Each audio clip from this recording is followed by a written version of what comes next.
Hello everyone, मैं संतोष कुमार और आज मैं क्वेश्चंस लाया हूँ प्लेटफॉर्म का जो वॉल्यूम 2 है मैथमेटिक्स का, रुक्मिणी पब्लिकेशन का, उससे मैं उठाया हूँ आज का क्वेश्चन।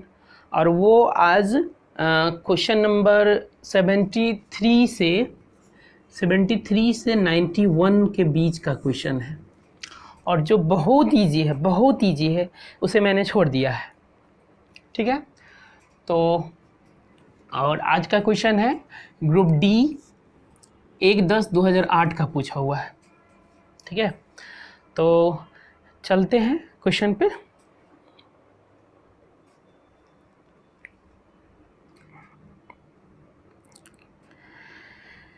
देखिए, क्वेश्चन को ध्यान से देखेंगे। दो पाइप अकेले कार्य करते हुए एक टंकी को क्रमशः 42 घंटों और 56 घंटों में भर सकते हैं, जबकि तीसरा पाइप भरी हुई टंकी को 32 घंटों में खाली कर सकता है। यदि तीनों पाइपों को तब समान समय पर चालू किया गया जब टंकी खाली थी, तो टंकी को पूरी तरह भरने में कितना समय लगेगा। देखिए क्या करेंगे इसको। दो पाइप अकेले मतलब मान लेंगे कि ए पाइप जो है एक पाइप है ए, दूसरा है बी और तीसरा है सी। तो ये भरेगा, ये भी भरेगा, है ना, और ये खाली करेगा। अब इस क्वेश्चन को भी इफिशियंसी पे बनाएंगे। पहले क्या करेंगे, तीनों को एलसीएम ले लेंगे, है ना। एक मिनट, एक कितना समय लगाता है, ये 42 घंटा लगाता है ना। 56 घंटा लगाता है ये बी, और 32 घंटा सी लगाकर खाली कर देता है पूरी टंकी को। ठीक, तो देखिए इसको एलसीएम लेंगे तो कितना होगा, 42, 56, 32। एलसीएम लिए, 7 छक्के 42, 7 अट्ठे 56, 32।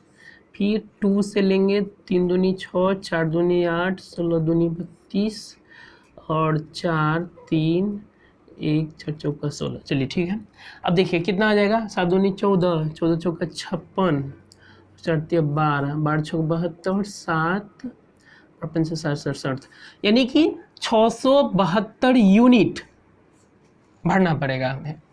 अब देखिए कि एक घंटे में जो ए है वो कितना काम करता है ना, तो मतलब कितना भरता है, एक घंटे में कितना यूनिट भरता है।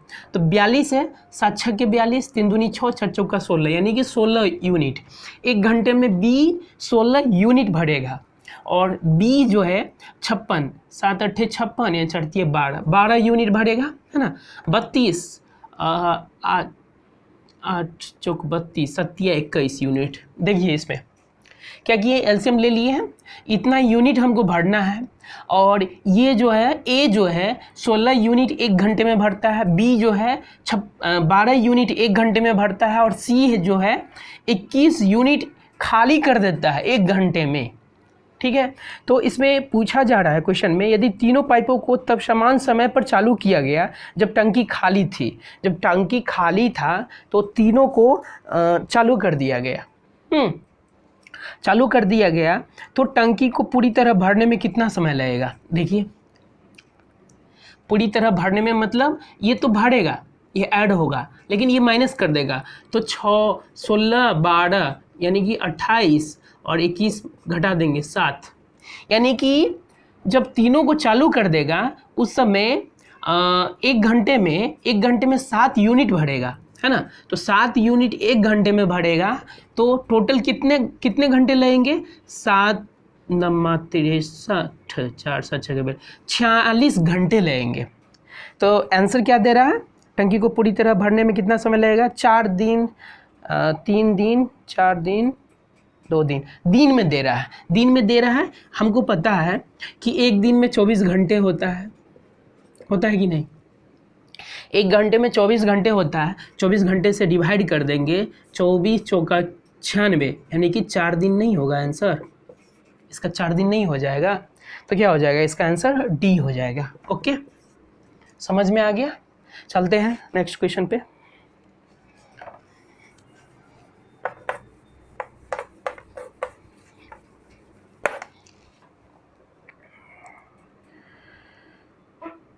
इसमें क्या है, ये देखिए स्थानीय और अंकित मान, इसको ले लिए हैं क्वेश्चन को कि अंकित और स्थानीय मान है, तो रिवीजन हो जाएगा एक बार।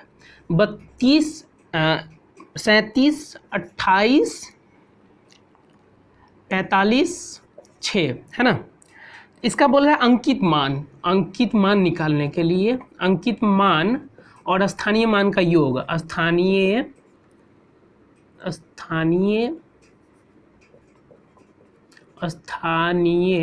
मान का योग निकालने को बोल रहा है ना।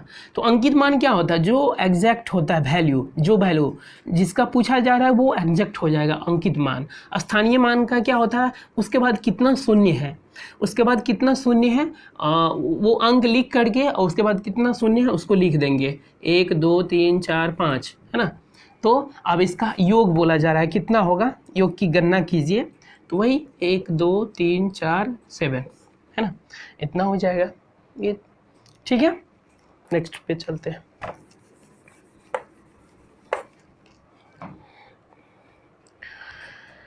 ये है 3 महीने के लिए निवेश किए गए 875 रुपया, मूलधन 875 रुपया है ना, बोल रहा है। और 3 महीने के लिए निवेश किए गए 875 पर 21 रुपया ब्याज मिलता है और साधारण ब्याज की प्रति वर्ष दर कितनी थी, वो प्रति वर्ष निकालना है इसमें।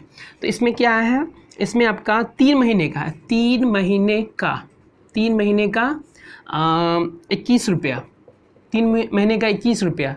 तो एक वर्ष का हम कितना मिलेगा ब्याज, तो एक वर्ष 4 × 12 यानी कि 12 महीने का, एक वर्ष मीन्स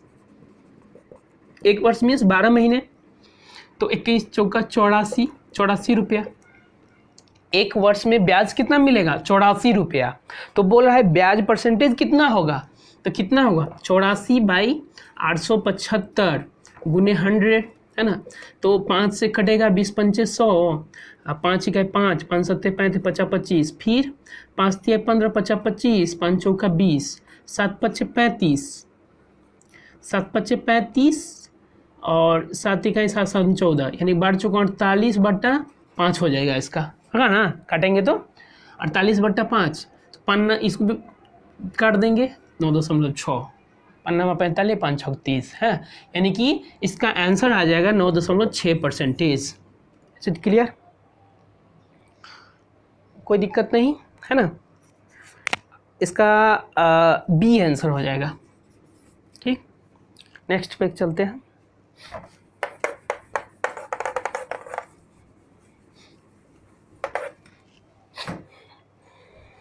नेक्स्ट क्वेश्चन है, देखिए टाइम एंड वर्क से है, इससे तो रहेगा ही, 1 या 2 क्वेश्चन रहेगा ही टाइम एंड वर्क से। ए, बी और सी एक साथ एक कार्य को 45 दिनों में पूरा कर सकते हैं।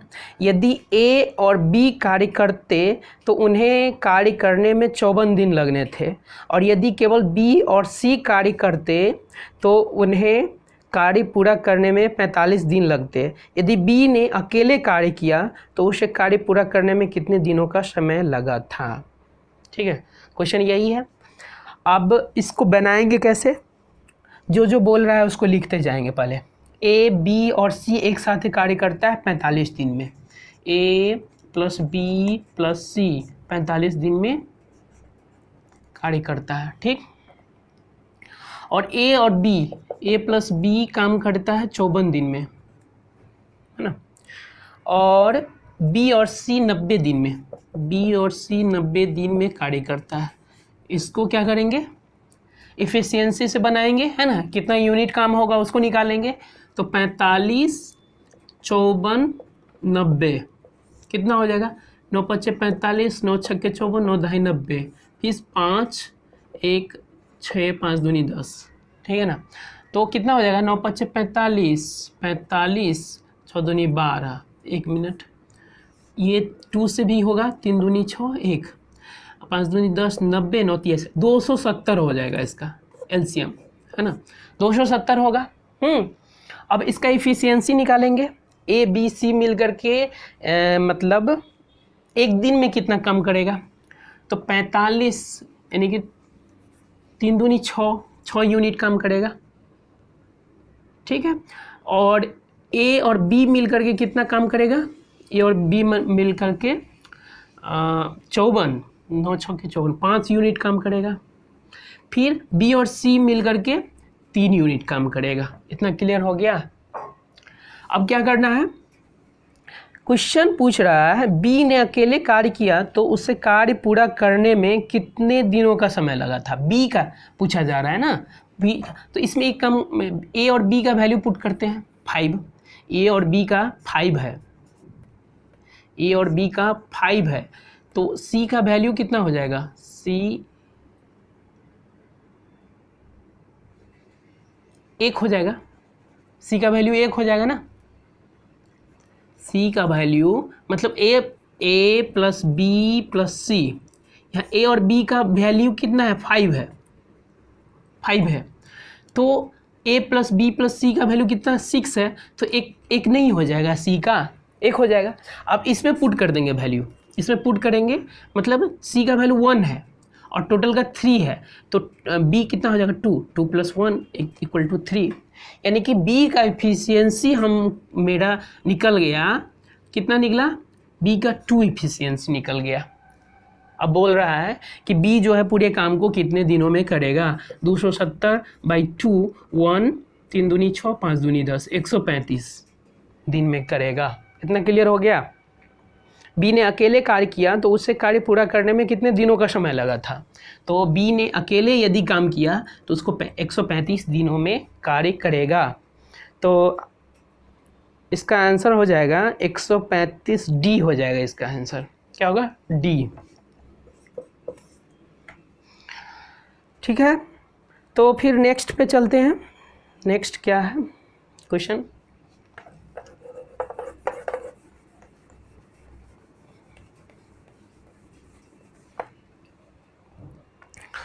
एक समतल सड़क के, नहीं ये 12, हाँ, 12 सेमी और 8 सेमी भुजाओं वाले आयत से एक समचतुर्भुज बनाया गया जिसकी परिधि आयत की परिधि के समान थी और इसका एक कोण 120 डिग्री था। समचतुर्भुज का क्षेत्रफल कितना था। देखेंगे क्वेश्चन को ध्यान से। बोल रहा है एक आयत है,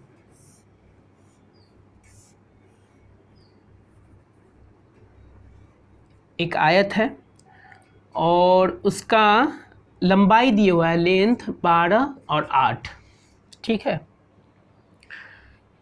भुजा वाले आयत से एक समचतुर्भुज बनाया गया। समचतुर्भुज क्या होता है, जिसका चारों भुजाएं बराबर होती है लेकिन कोण बराबर नहीं होती है ना।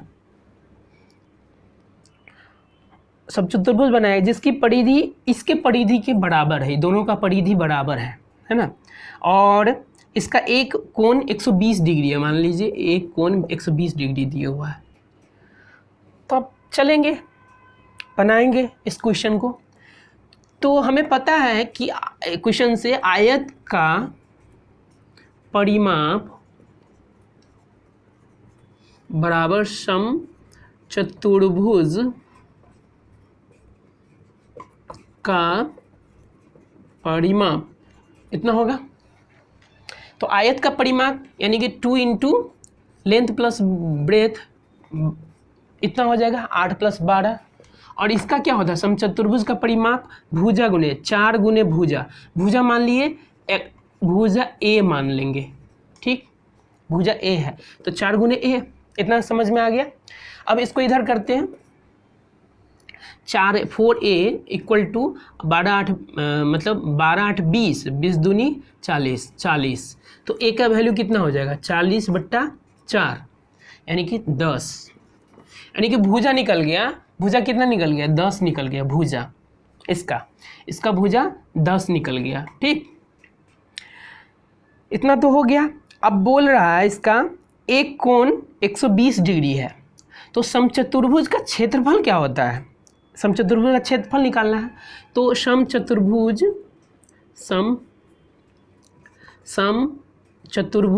का क्षेत्रफल कितना होता है, हम याद रखेंगे इस फॉर्मूला को, a² = sin थीटा होता है। अब देखिए a² तो 10 का स्क्वायर sin थीटा है ना, sin थीटा है तो sin 120 डिग्री है, 120 डिग्री है, तो इसे लिख सकते हैं 120 को 100 गुने साइन 90 + 30 लिख सकते हैं। और हमें पता है कि sine 90 + 30 degree equal to cos theta होता है, इक्वल टू कॉस 30 होता है, पता है ना। अब क्या होगा, cos 30 का वैल्यू कितना हो जाएगा, cos 30 का वैल्यू क्या होता है √3/2 होता है ना, √3/2। अब इसको काटेंगे, ये 50 हो जाएगा, यानी कि इसका आंसर क्या हो जाएगा 50√3। क्लियर हो गया, 50√3 यानी कि सी आंसर हो जाएगा इसका। क्लियर हो गया, कोई दिक्कत नहीं। देखिए क्या किए, क्वेश्चन में बोला जा रहा है कि इसका दिए हुआ है, इसका लंबाई और चौड़ाई दिए हुआ है 12 और 8 सेंटीमीटर, और बोल रहा है कि इसके परिमाप का बराबर है समचतुर्भुज का परिमाप। तो बोल रहा है कि समचतुर्भुज का क्षेत्रफल निकाले। ठीक है, तो हम क्या किए हैं, आयत का परिमाप इक्वल टू समचतुर्भुज का परिमाप इक्वल कर दिए हैं, इससे समचतुर्भुज का भुजा निकाल लिए हैं। फिर हमें पता है कि समचतुर्भुज का क्षेत्रफल a² sin थीटा होता है, ये फॉर्मूला होता है। तो इस फॉर्मूले पे बैठा दिए हैं, यानी कि 10² इंटू साइन 120 डिग्री। फिर हमें पता है 100 तो होगा ही, साइन 90 + 30, साइन 90 + 30 cos 30 होता है, sine 90 + theta equal to cos theta होता है, तो साइन 90 + 30 cos थीटा होता है। तो हम cos थीटा का वैल्यू पुट कर दिए हैं 100 गुने √3/2, ये 2 से काटे हैं तो 50 आ गया है इसका आंसर, यानी कि 50√3 सी आंसर हो जाएगा। इतना क्लियर, चलते हैं नेक्स्ट क्वेश्चन पे।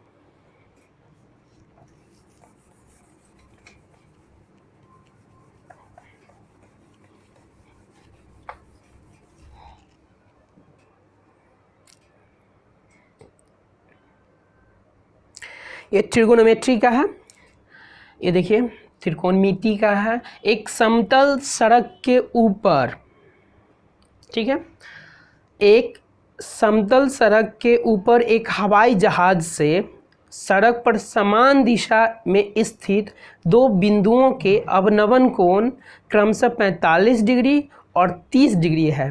दोनों बिंदुओं के बीच की दूरी 1 मील यानी कि 1.61 किलोमीटर है। तो भूमि जहाज की लगभग दूरी किलोमीटर में ज्ञात कीजिए। इसको हम क्या करेंगे कि पिक्चर बनाएंगे।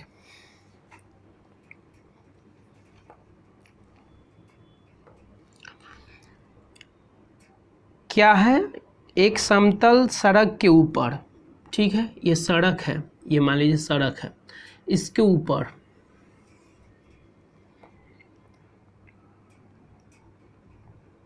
एक हवाई जहाज के सड़क पर समान दिशा में, एक हवाई जहाज यहाँ सड़क के समान दिशा में स्थित दो बिंदुओं के अवनवन कोण, यानी कि दो बिंदु है यहाँ दो बिंदु है इस सड़क पे, दो बिंदु, एक ये बिंदु ले लेंगे, एक ये बिंदु ले लेंगे। अवनवन कोण, अब देखिए अवनवन क्या कोण क्या होता है, इसका एंगल होता है, इसका एंगल होता है, इसका ये 45 डिग्री है, अवनवन कोण है, तो ये भी तो 45 डिग्री हो जाएगा। फिर इसका बोला है 30, एक और बिंदु है जिसका 30 डिग्री है, इसका 30 डिग्री है, तो इसका भी 30 डिग्री हो जाएगा, एकांतर कोण से हो जाएगा ना। तो बोल रहा है कि 45 डिग्री, 45 डिग्री और 30 डिग्री है, तो दोनों बिंदुओं के बीच की दूरी, अब ये और ये इस के बीच की दूरी 100 किलोमीटर है, 161 किलोमीटर है दोनों के बीच की दूरी। तो भूमि और जहाँ ये निकालने को बोल रहा है ये, ठीक है, इसका मान लेंगे x है। हमको पता है ट्रिपलेट रूल से इसका √2 वैल्यू आएगा, तो इसका ये भी आएगा, x √2 आएगा, तो इसका ये ट्रिपलेट से होता है ये। अरे लाइट चला गया था, कहाँ थे हम लोग। तो इसका 1.61 इस दोनों के बीच में है। हमें पता है कि ट्रिपलेट के अनुसार क्या होता है, कि ट्रिपलेट में ये x√2 होगा, ये x होगा, ये भी x होगा, x√2 होगा 45 में।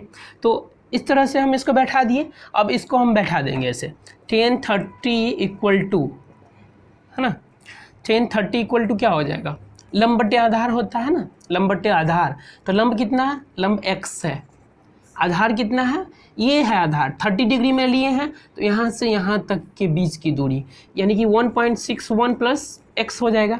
इसका हमको पता है वैल्यू 1/√3 होता है ना, √3 होता है। तो क्या करेंगे, x बाई 1.61 प्लस x। अब इसको 1.61 प्लस x इक्वल टू क्या हो जाएगा, x√3। इतना क्लियर हो गया।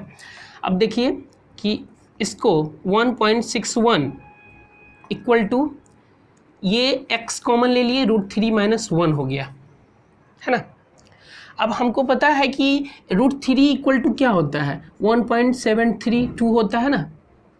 इसमें से एक माइनस कर देंगे यानी कि √3 - 1 इक्वल टू क्या हो जाएगा, √3 - 1 यानी कि 1.73 - 1 इक्वल टू 0.73 हो जाएगा। इतना क्लियर हो गया। अब x का वैल्यू यहाँ से निकाल लेंगे, x का वैल्यू क्या हो जाएगा 1.61 बाई 0.73। अब देखिए 161 यानी कि पॉइंट कट गया 73, और 161 में 73 से डिवाइड करेंगे तो 2 3 दूनी 6 7 दूनी 14 कितना हो जाएगा, 6 5 11 4 1 5, पॉइंट देंगे 0.2 मतलब समथिंग 2.2 के लगभग आ जाएगा। इसका आंसर क्या होगा 2.2, है ना। 2.2 कितना है, किलोमीटर है। तो इसका हाइट 2.2 किलोमीटर में आ जाएगा। क्लियर हो गया ये। तो इसका आंसर क्या हो जाएगा, सी आंसर हो जाएगा।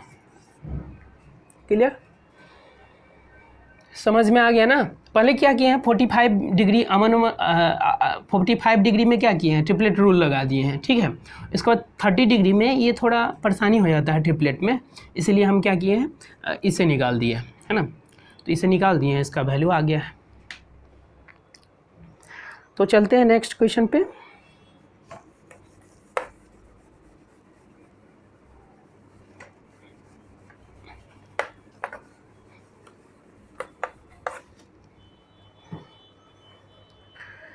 ए बी से 4 गुना अधिक तेज काम करता है, इसलिए वह एक काम को बी की तुलना में 60 दिन पहले पूरा कर सकता है। यदि वे एक साथ काम करे तो कितने दिनों में काम पूरा कर सकता है। बस इफ़िशियंसी पे बैठा देंगे। ए है क्या, ए है और बी है, ठीक, इतना क्लियर है। ए और बी है तो एक ए 4 गुना, ए बी से 4 गुना, ए मान लीजिए 4 गुना करता है, तो ये इफ़िशियंसी है, मतलब क्षमता है, कार्य क्षमता है ना।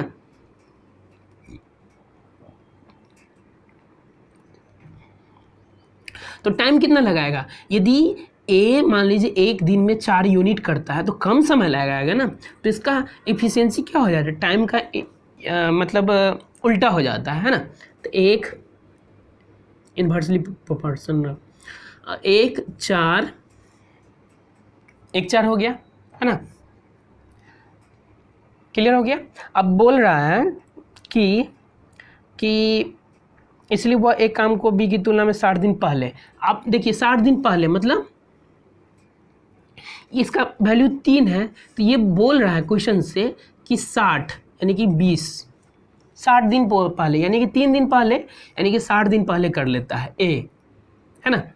तो ये 60 दिन पहले करने का मतलब है 20 से मल्टीप्लाई कर देंगे 3 में तो 60 दिन आ जाएगा। फिर पूछ रहा है कि यदि वे एक साथ काम करें तो पूरे काम को, यहाँ देख लीजिए इसका वैल्यू ए का कितना एक दिन कितना काम करेगा, कितना समय लगाएगा एक काम को करने में, ये 20 से मल्टीप्लाई कर देंगे यहाँ तो 20 दिन लगाएगा, और बी कितना लगाएगा, यहाँ भी 20 से मल्टीप्लाई कर देंगे 80 दिन लगाएगा। यानी कि ए एक काम को 80 दिन लगाएगा, बी एक काम को 20 दिन लगाएगा, है ना। अब इसका टोटल यूनिट कितना काम होगा उसको निकालें, एलसीएम लेंगे तो 80 आ जाएगा।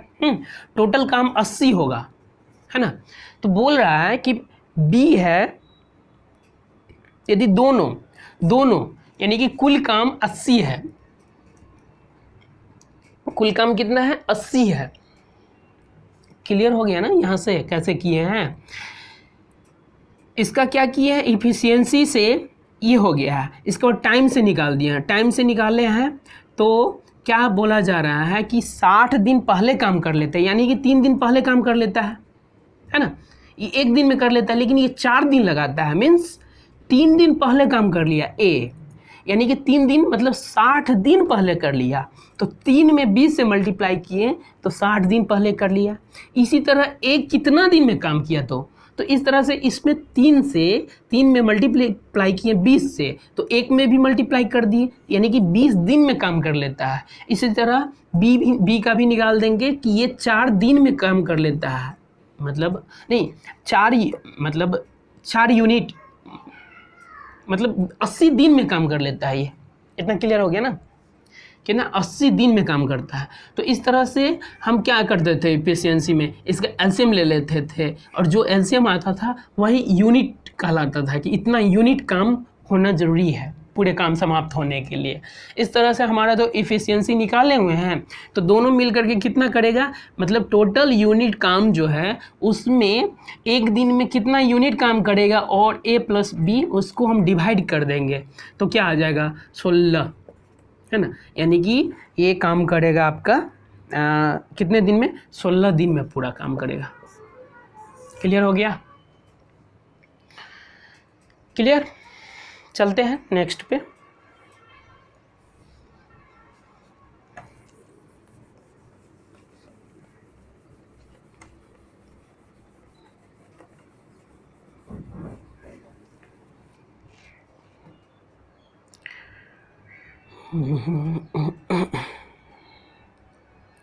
देखिए, सुरेश और चिराज की वर्तमान आयु का अनुपात 5:4 है। क्वेश्चन देखेंगे अच्छी तरह।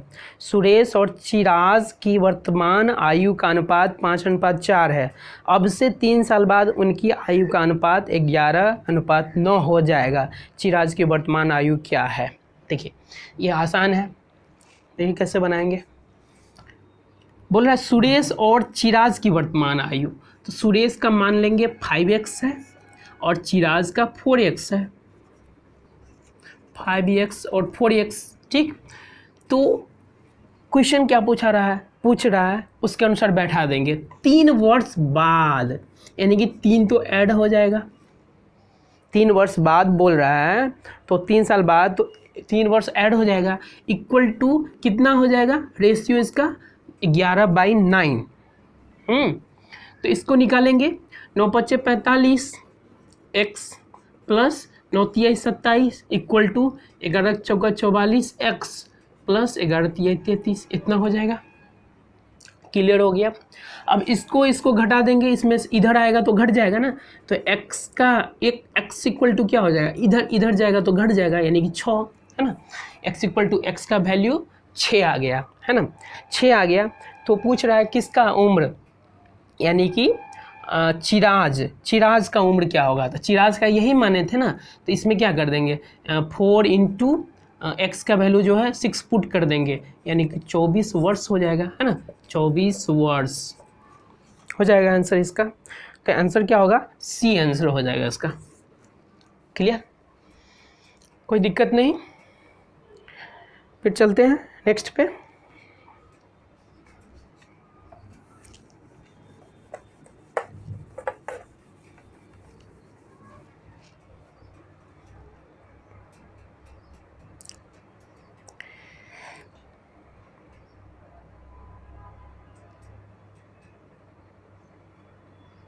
देखिए नेक्स्ट क्वेश्चन है, ये सारा पूछे हुआ क्वेश्चन है 1/10/2018 को, है ना। 93 से क्वेश्चन नंबर 73 से 91 के बीच में पूछा गया क्वेश्चन है, और जो बहुत इजी है तो उसको मैंने छोड़ दिया है। अब देखिए ये है आपका ये मिक्सचर एंड एलिगेशन का क्वेश्चन है, देखिए दो प्रकार के साधारण नमक जिनकी दर क्रमशः 7 रुपया 20 पैसा और 4 रुपया 40 पैसे प्रति किलोग्राम है, तो इसको किस अनुपात में मिश्रित किया जाए कि 6.3 की दर से बेचने पर 16 + 2/3% लाभ प्राप्त हो। इस तरह के क्वेश्चन को क्या करेंगे, देखिए SP है, डायरेक्ट दिया हुआ है, SP 6.3 है ना, तो इसको हमको CP में चेंज करना पड़ेगा। क्या करना पड़ेगा, CP में चेंज करना पड़ेगा। यहाँ लाभ कितना दे रहा है, लाभ हो रहा है इसका 16 + 2/3% है ना, मीन्स 16 × 48 50/300%, ये परसेंटेज है। इसका यदि निकालेंगे परसेंटेज में तो इस तरह आ जाएगा 1/6, मतलब रेशियो में निकालेंगे तो 1/6 आ जाएगा। यानी कि CP जो है इसका कितना है, CP 6 है, और लाभ इतना है, ठीक है ना। तो SP इतना दिया हुआ है, SP 6.3 दिया हुआ है, SP 6.3 दिया हुआ है। तो हमको क्या करना है, हम क्या बोले थे मिक्सचर और एलिगेशन में क्या करेंगे, CP को निकालेंगे। क्या करेंगे, CP को निकालेंगे। तो CP कितना है, तो यहाँ SP क्या हो जाएगा, लाभ हो रहा है यहाँ, तो लाभ हो रहा है तो CP + SP होता है। लाभ बराबर क्या होता है, लाभ बराबर CP, यानी कि cost price plus selling price होता है, लाभ बराबर, है ना। तो लाभ प्लस यानी कि 6 + 1 7 हो गया, 7 हो गया। SP 7 है तो 7 से डिवाइड कर देंगे और तब मेरा CP निकल जाएगा। तो कितना हुआ, 7 × 9 = 63.9, 9 × 6 = 54, यानी कि 5.4 हो गया CP। अब मिक्सर और एलिगेशन से बैठाएंगे इसको, 7.2 और यहाँ क्या है 4.4 है, इसको बैठाएंगे 4.4, है ना। अब इसको निकालेंगे, क्या निकल जाएगा, देखिए इसका इससे माइनस हो जाएगा ये, है ना, माइनस हो जाएगा तो 1 हो जाएगा, और इससे माइनस होगा ये माइनस, तो 8 और फिर 12 और 1.8, यानी कि फिर ये हटाएंगे तो 10 हो जाएगा, 10 इधर चला जाएगा तो 10:18, यानी कि 5:9 आ जाएगा। इसका कितना आ जाएगा, 5:9, यानी कि D आंसर हो जाएगा इसका, ठीक है ना। यानी कि 5:9 अनुपात में मिश्रित किया जाना चाहिए, ठीक है, क्लियर हो गया। फिर चलते हैं नेक्स्ट क्वेश्चन पे।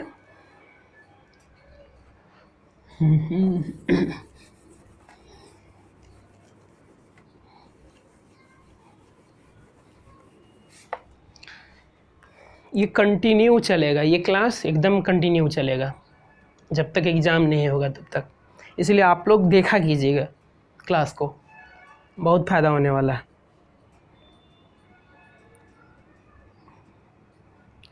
अब देखिए क्वेश्चन, A को उसके पिता की संपत्ति का 2/5 हिस्सा प्राप्त होता है, जिसमें से वो 1/3 दान कर देता है। यदि उसने 16,858 दान किए तो उसे अपने पिता की संपत्ति से कितने रुपए मिले। अब देखिए यहाँ तो A को उसके पिता की संपत्ति का 2/5 हिस्सा प्राप्त होता है, उससे हमको कोई लेना देना नहीं है, है ना। ये इसमें पूछ रहा है कि उसे अपने पिता की संपत्ति से रुपये मिले उसके बारे में बताने के लिए, है ना। तो इसमें तो बोल दे रहा है कि दान का इतना मतलब इतना दान कर देता है 1/3, यानी कि उसको 3 मिलता है, 1 दान कर देता है, टोटल उसको 3 मिलता है और दान कर देता है 1, ठीक है ना। यानी कि एक भाग यानी कि टोटल 3 भाग है, 3 भाग का 1 भाग दान कर देता है, 3 भाग है, 3 भाग का 1 भाग दान कर देता है। दान जो करता है वो 1 भाग वो 16,858 है, 1 भाग दान करता है 16,858 है, तो 3 भाग का क्या हो जाएगा, 3 से मल्टीप्लाई कर देंगे, सिंपल सी बात है ना। तो क्या हो जाएगा, 8 3 24, 4 2 5 3 15, 2 17, हासिल 1, 8 3 24 1 25, 2 16 3 48 50, 50,574 रुपये हो जाएगा। से अपने पिता की संपत्ति से रुपये मिले, 50,574 रुपया हो जाएगा। तो इसका आंसर क्या हो जाएगा, आपका बी हो जाएगा इसका आंसर। क्लियर, क्लियर हो गया। तो चलते हैं नेक्स्ट पे। अब ये लास्ट है आज का, फिर कल से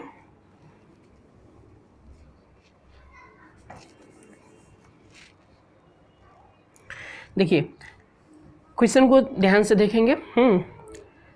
एक्स वाई जेड एक समकोण त्रिभुज है जिसका कोण x 90 डिग्री है। भुजा एक्स वाई की लंबाई 6 सेंटीमीटर है और भुजा वाई जेड की लंबाई 10 सेंटीमीटर है। यदि त्रिभुज एक्स वाई जेड के अंतःवृत्त का केंद्र C है तो अंतःवृत्त द्वारा घिरे क्षेत्र के अतिरिक्त का क्षेत्रफल वर्ग सेंटीमीटर में ज्ञात कीजिए। ठीक है, इसको कैसे करेंगे, देखिए अब देखिए ये समकोण त्रिभुज है, ठीक। अब बोल रहा है कि x = 90 डिग्री है, यानी कि ये 90 डिग्री है।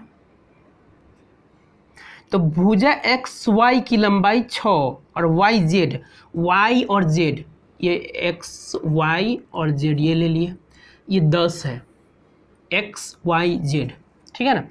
और क्या बोल रहा है कि x y 6 centimetre, x y है 6 सेंटीमीटर, ठीक है ना। इसके अंदर एक अंतःवृत्त है जिसका वृत्त का केंद्र जो है C है, ठीक है ना, अंतः। अब देखिए इसको कैसे करेंगे, इसको हमको पता है, पहले ये आधार निकाल लेंगे। कर्ण स्क्वायर बराबर क्या होता है, यानी कि आधार बराबर क्या होता है, आधार बराबर क्या होता है, आधार स्क्वायर बराबर क्या होता है, कर्ण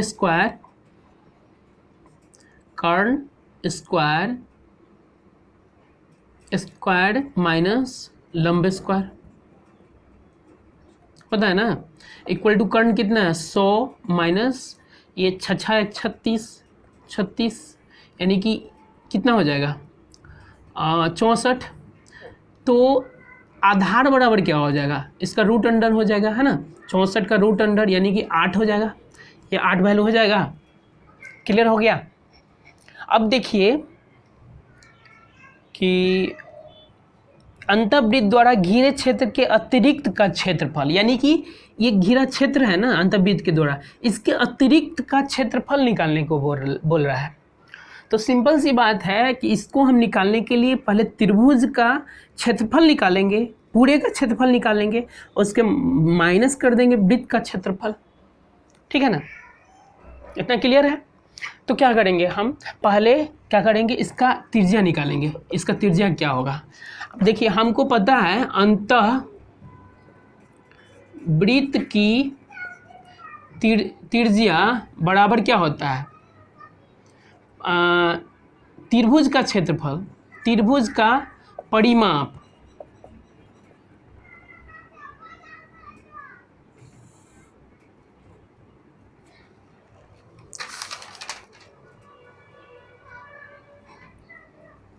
नहीं ये त्रिभुज का परिमाप नहीं होगा, त्रिभुज का क्षेत्रफल हो जाएगा, त्रिभुज का क्षेत्रफल बटे त्रिभुज का परिमाप, याद रखेंगे इसको, बटे 2, ठीक है ना। अब देखिए त्रिभुज का क्षेत्रफल कितना है, त्रिभुज का क्षेत्रफल निकालेंगे तो कितना हो जाएगा, देखिए क्षेत्रफल त्रिभुज का क्षेत्रफल इक्वल टू क्या हो जाएगा 1 × 6 × 8, यानी कि आधार गुने ऊंचाई, है ना। तो ये क्या हो जाएगा, ये 4 से काट देंगे, 6 × 24 हो जाएगा, त्रिभुज का क्षेत्रफल 24 हो गया। और परिमाप कितना है 8 6 14, परिमाप जितना भी साइड है उसको जोड़ देंगे, परिमाप निकल जाएगा। तो 8 6 14 और 10 24 हो गया परिमाप, तो 24/2 ये ना है, 24 12 दूनी 24, ठीक है ना। ये 2 हो गया अंतःवृत्त की त्रिज्या। अभी हमसे पूछा जा रहा है क्या कि ये जो है अंतःवृत्त द्वारा घिरे क्षेत्र के अतिरिक्त का क्षेत्रफल, तो यहाँ हम निकाल देंगे त्रिभुज का क्षेत्रफल माइनस अंतःवृत्त की वृत्त का क्षेत्रफल। अब अंतःवृत्त का क्षेत्रफल क्या हो जाएगा, अंतःवृत्त का क्षेत्रफल पाई आर स्क्वायर मीन्स पाई इतना हो गया 2 का स्क्वायर यानी कि 4 पाई हो जाएगा, ठीक है ना। अब देखिए, अब पूछा जा रहा है वही अंतःवृत्त द्वारा घिरे क्षेत्र के अतिरिक्त का क्षेत्रफल निकालेंगे, तो क्या करेंगे, मतलब त्रिभुज का क्षेत्रफल माइनस क्या कर देंगे, त्रिभुज का क्षेत्रफल माइनस 4 पाई, इन हो जाएगा आंसर। त्रिभुज के क्षेत्रफल से क्या कर दिए, अंतःवृत्त का क्षेत्रफल माइनस कर दिए हैं। इस तरह से समझ में आ गया ना क्या किए हैं। एक बार और हम बता दे रहे हैं कि पूछ रहा है कि एक त्रिभुज है, उसका लंब दिए हुआ है और ये इसका मतलब समकोण त्रिभुज है, उसका दिए हुआ लंब दिए हुआ है, कर्ण दिए हुआ है। हम क्या किए, आधार निकाल लिए हैं और एक अंतःवृत्त बना हुआ है उसके अंदर। तो बोल रहा है कि अंतःवृत्त जो बना हुआ है उसके अलावा का क्षेत्रफल निकालने के लिए, तो हम क्या किए हैं, आधार निकाल दिए हैं। आधार इसका 8 आ गया है। फिर क्या हमको पता है कि अंतःवृत्त की त्रिज्या इक्वल टू क्या होता है, त्रिभुज का क्षेत्रफल बट्टे त्रिभुज का परिमाप बाई 2, याद रखेंगे, परिमाप बट्टे 2। इसके बाद हम अंतःवृत्त की त्रिज्या निकाल दिए, ये 2 निकल गया अंतःवृत्त की त्रिज्या। इससे हम क्या किए, अंतःवृत्त का क्षेत्रफल भी निकाल दिए हैं, 4 पाई हो गया है अंतःवृत्त का क्षेत्रफल। इस तरह से त्रिभुज का क्षेत्रफल भी हम निकाले थे, 24 हुआ था, यहाँ से भी 24 हुआ था, है ना। तो क्या किए हैं, त्रिभुज के क्षेत्रफल से अंतःवृत्त का क्षेत्रफल हम माइनस कर दिए हैं। इस तरह से क्वेश्चन बन गया है। तो आज का क्लास यहीं तक रखते हैं। तो ओके, बाय।